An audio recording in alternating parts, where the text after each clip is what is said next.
Hi, I'm Brian Crombie, and we're going to be talking on the Brian Crombie Show. We're going to be talking about politics, arts, business, and social issues on the Brian Crombie Show on Canada One TV.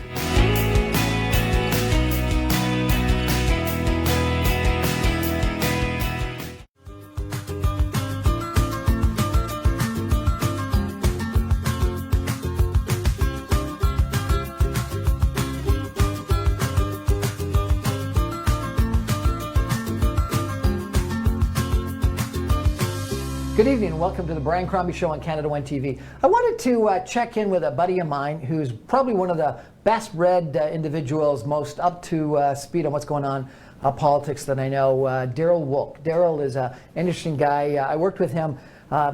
I think he was supposed to work for me, but I think I actually worked for him when I was lucky enough to be the chairman of the Western GTA Summit. He was the coordinator of the Western GTA Summit, but he told me what to do, and the advice that you gave me was pretty good. He's been involved in municipal politics. He's run himself a couple different times for council, and was it deputy mayor? Yeah, deputy mayor and regional council in New York. And been very involved in party politics, both federally and provincially.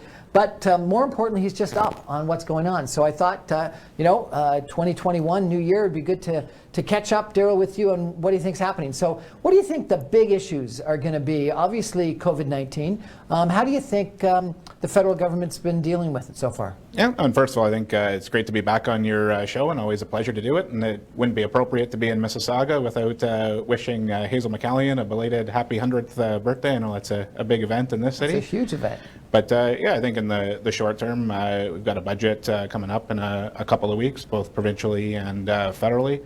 And I think right now, COVID is on top of everybody's mind, the vaccination efforts. Down the road, we're going to have to start thinking about economic recovery. And I think people just want to get their life back to normal to a large degree. But certainly, healthcare is a big issue. It's unfortunate what's happening in all the long-term care homes right now. At some point, we're going to have to get childcare in schools opened on a consistent basis so that people are able to go back to work. And there's going to need to be some kind of assistance for all the small businesses and entrepreneurs that have just been absolutely devastated by COVID over the past year. So most people are thinking there's going to be a fairly a major stimulus in the budget, whether it's going to be just for unemployment and wage subsidies, or whether it's going to be more on infrastructure. What's your bet? I don't think it'll match the 1.9 trillion that they're talking about in the United States, but they did in the fall economic statement federally promise 100 billion over 3 years.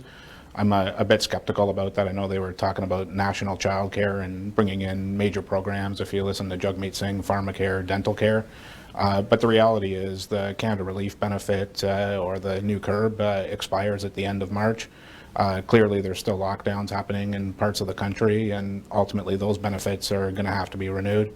And I've commented before on the show where we talked about stocks. How long can the Bank of Canada continue to buy up all the bonds and keep interest rates low at the same time? So I think there are going to be fiscal challenges, but this might be the last budget where we see huge spending both at the federal and provincial level. So you think they're going to have to become more austere in the future, but not now? I think they're going to have to be more targeted with the relief. We saw funding for everybody over the last year. Whether it was you were part of CPP, then you automatically got funding. If you had a child, you got funding. If you were a student, you got funding. We saw the whole WIA scandal that came out of just kind of throwing money out the door.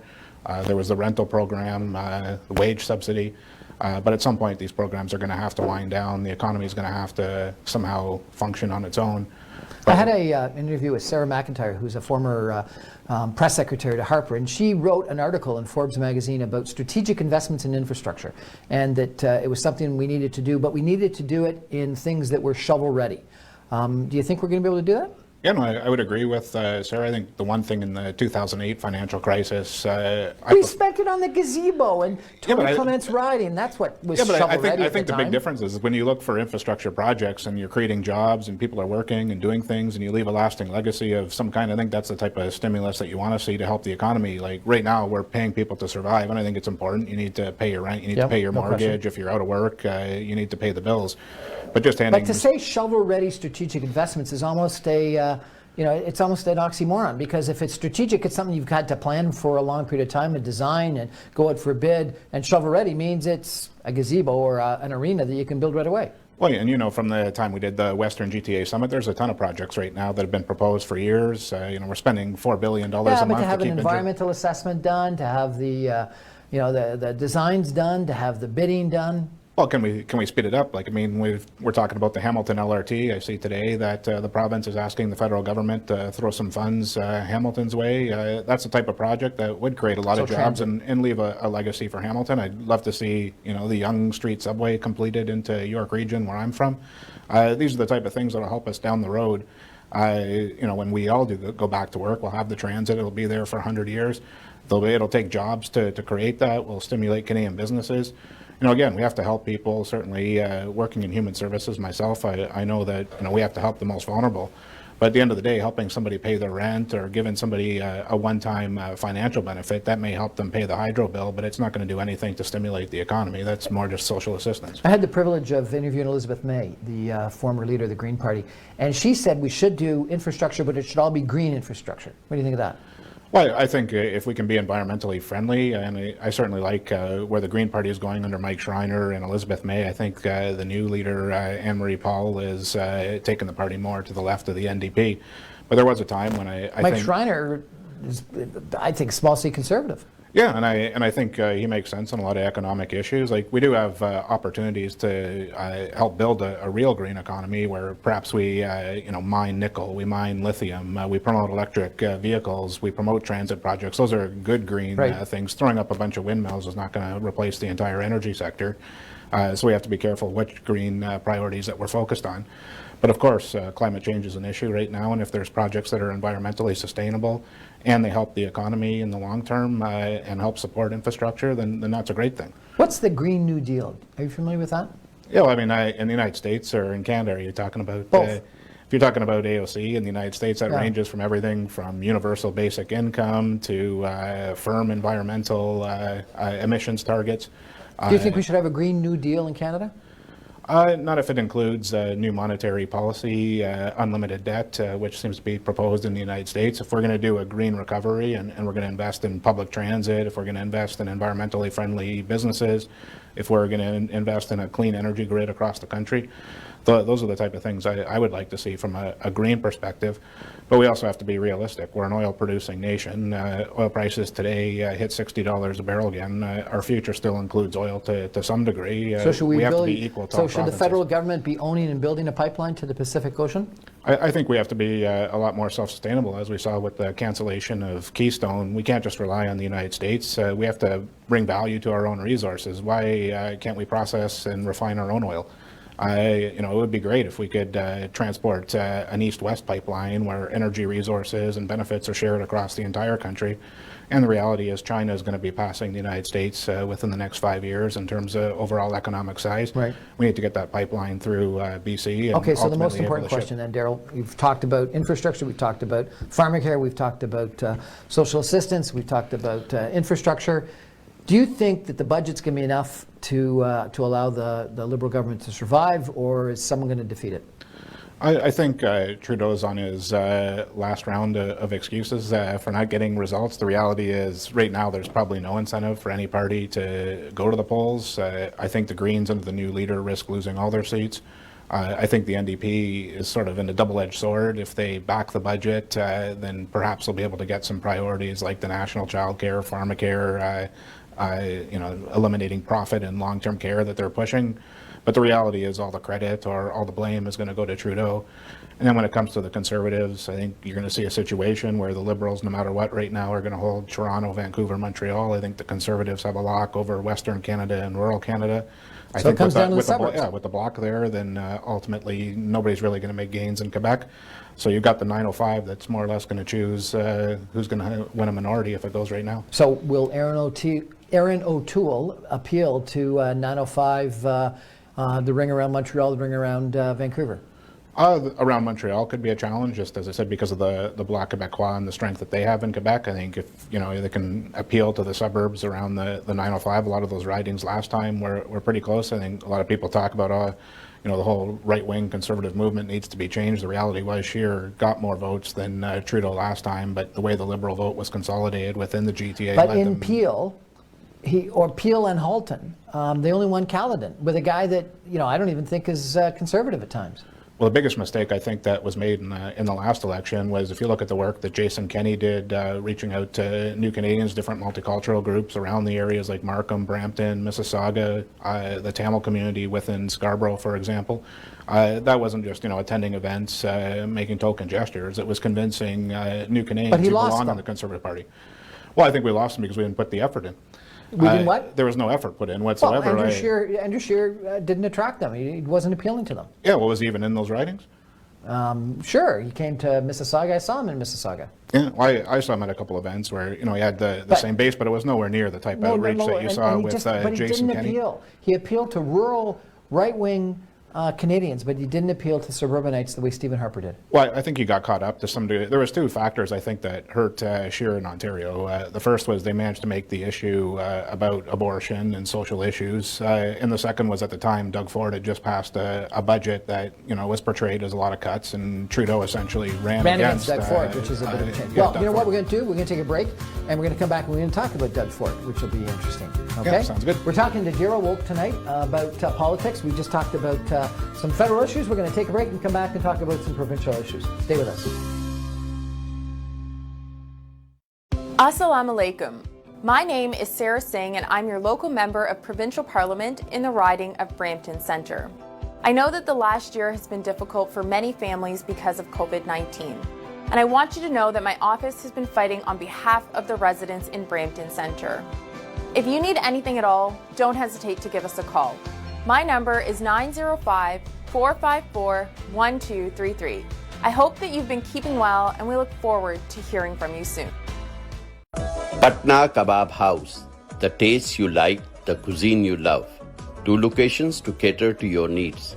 Mississauga at 755 Queensway Road East, 905-897-1420. Scarborough at 1885 Lawrence Avenue East, 416-759-4920. All halal, dine-in, take-out, catering. Patna Kebab House.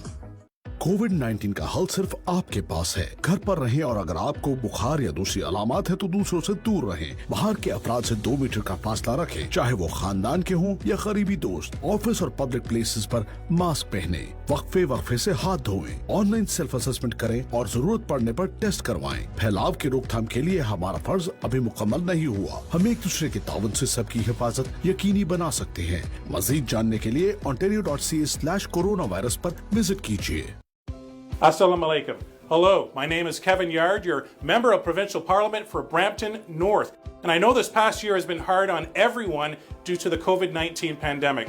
I want you to know I'm going to fight hard for the residents of Brampton North for any of your concerns down at Queen's Park. And if you have any questions, please feel free to contact my community office at 905-495-8030. घर खरीदने का इरादा हो तो सबसे बड़ा मसला mortgage की अप्रूवल, मगर अब ये मसला नहीं रहा क्योंकि हमारे साथ हैं mortgage adviser Moin Ahmed. Mortgage approval सिर्फ एक कॉल के फासले पर। कॉल कीजिए 416-666-1563 और $3,000 कैश हासिल करें। Some conditions apply. कॉल कीजिए 416-666-1563। Mortgage adviser Moin Ahmed. मेरा नाम नासिर सरवर है और मैं रॉयल कैनेडियन रॉयल्टी के साथ मुंसलिक हूँ। आज मैं उन लोगों के लिए एक हाउस बाइंग प्रोग्राम लेकर आया हूँ जो रेंट पर रह रहे हैं। मज़ीद तफसीलात के लिए आप मुझसे रुजू कर सकते हैं। मेरा फ़ोन नंबर है 289-489-0678 और मेरी वेबसाइट है www.zerodownpayment.online। Buying or selling a residential or commercial property is one of the biggest financial decisions most people will make in their life. The real estate lawyers at Alam Law Chambers will guide you through the complete real estate laws to ensure your transaction completes on time and your dreams come true. Reliable and affordable. Alam Law. Was your family or business prepared for this financial crisis? Want to learn how I prepare my clients with the essential financial planning pyramid for any financial crisis come their way? Hello, this is Zahid Sayed from Rouge Financial. For your complimentary Zoom or Skype meeting, call my office at 905-624-0008 or visit aroujefinancial.com.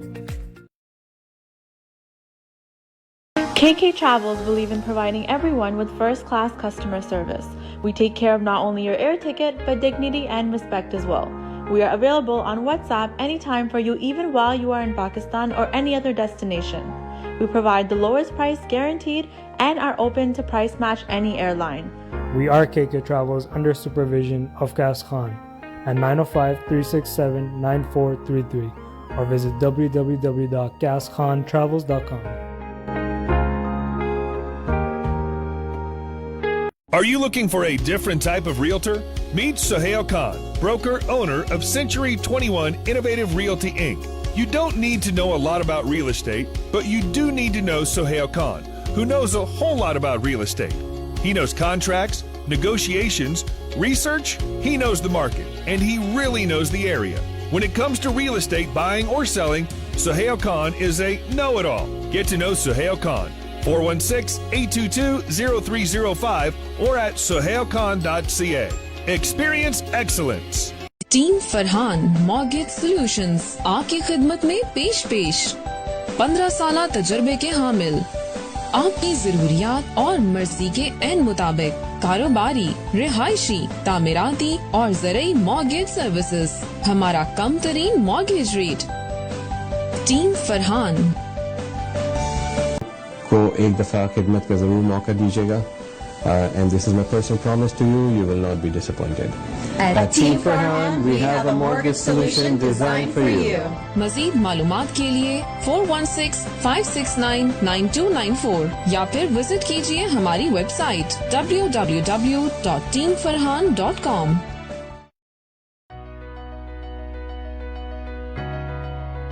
Meet Kamran Qureshi. Kamran is an expert in providing personalized advices in the field of mortgage services. He can assist in dealing with purchase transactions, all refinance and equity takeouts, financing for primary or investment properties, transfer from other lenders, debt consolidation. Kamran has been providing mortgage services to the community for the last 17 years. Simply get in touch with the expert to arrange a meeting that works for you.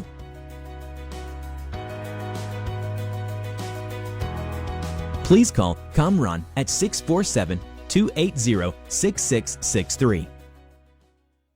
Air wings travel and tours north America की सबसे बाएतमाद और fastest air travel services. 25 साल का तजर्बा लिए लातादाद affordable travel deals के साथ excellence in customer services on just one phone call. ये है air wings travel and tours. For booking call now 1855-247-9464 और 905-272-2300. Air wings travel and tours.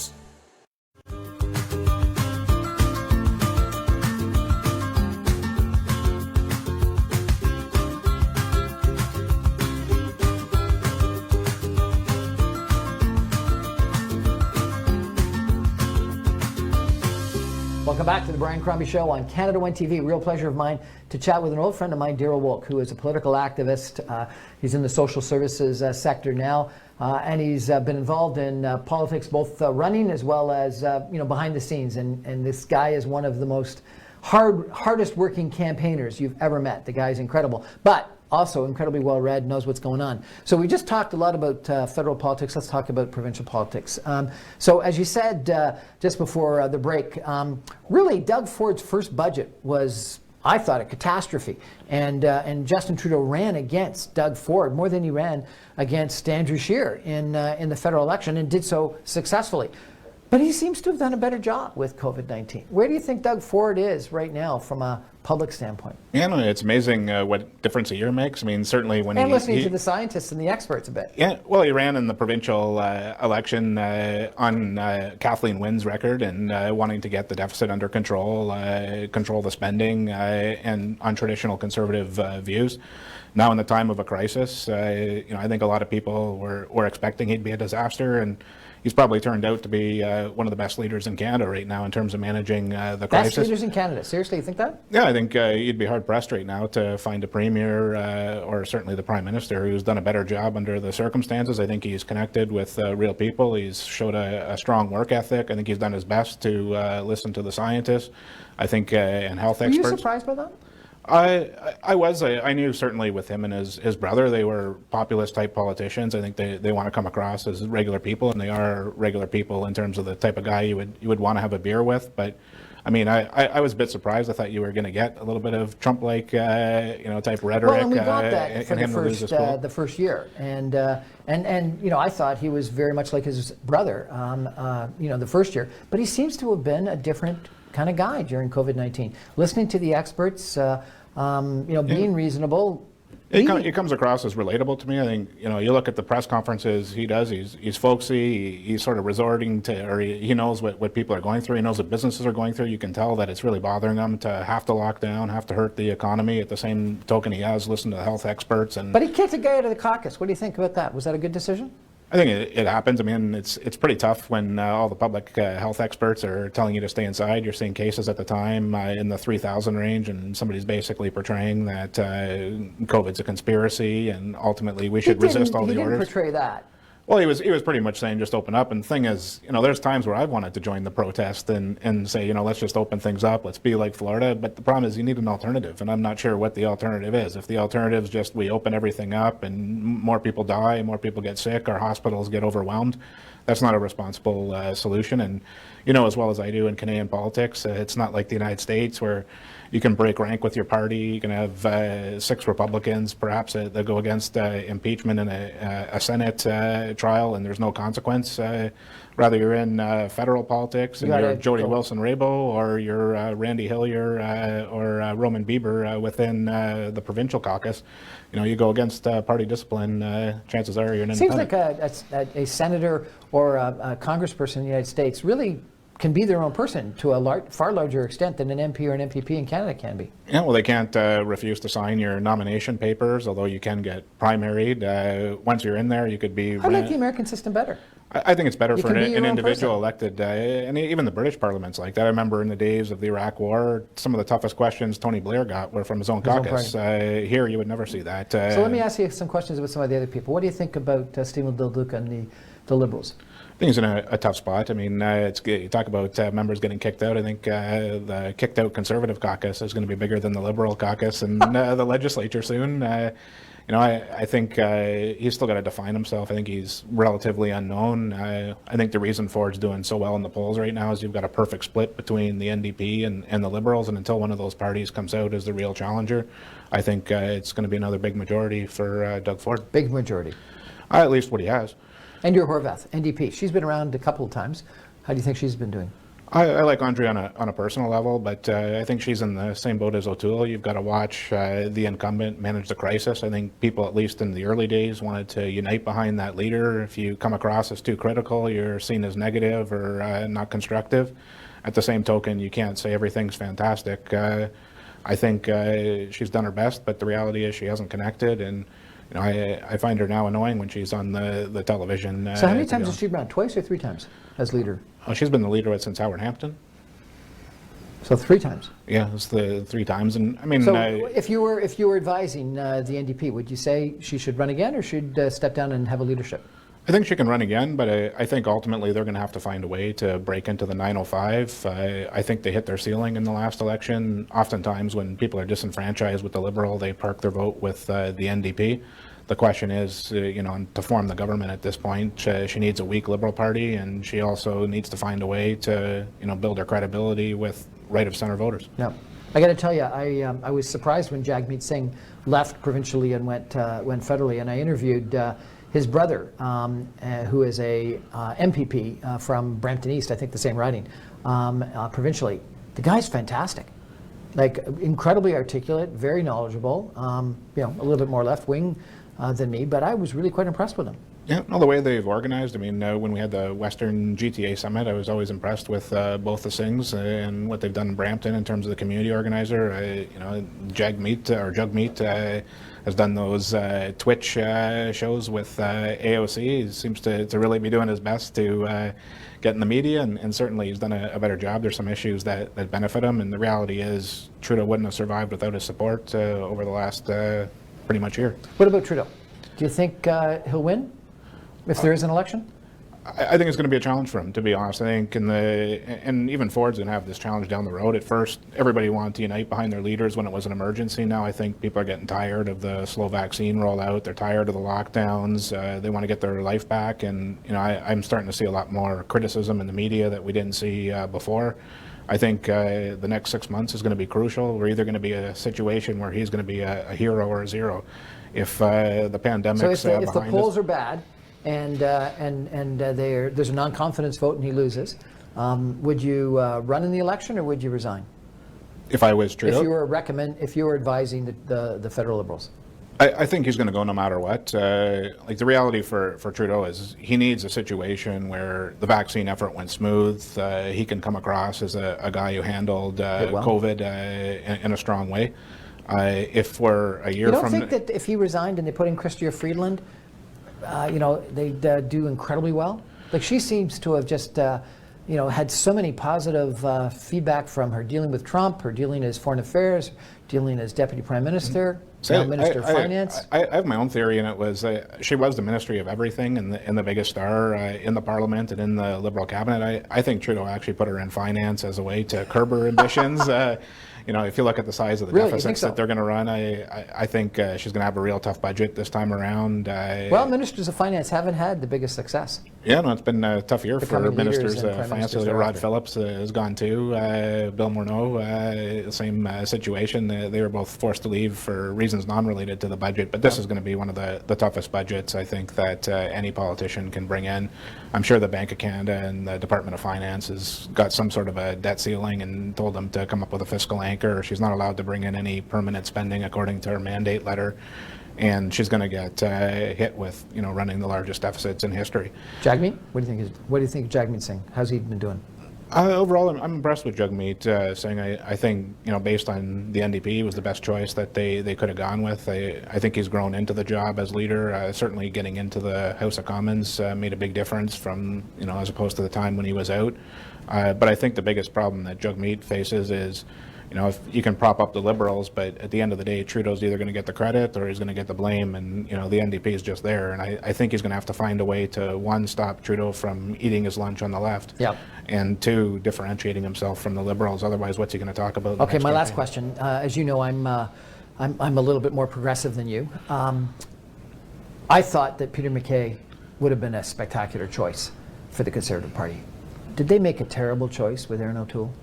The ironic thing is, and knowing both of them, they're both moderates within the party. I think, traditionally, if you look at any Conservative nomination or leadership race, there's always a true blue Conservative choice and a moderate. The moderate almost never wins.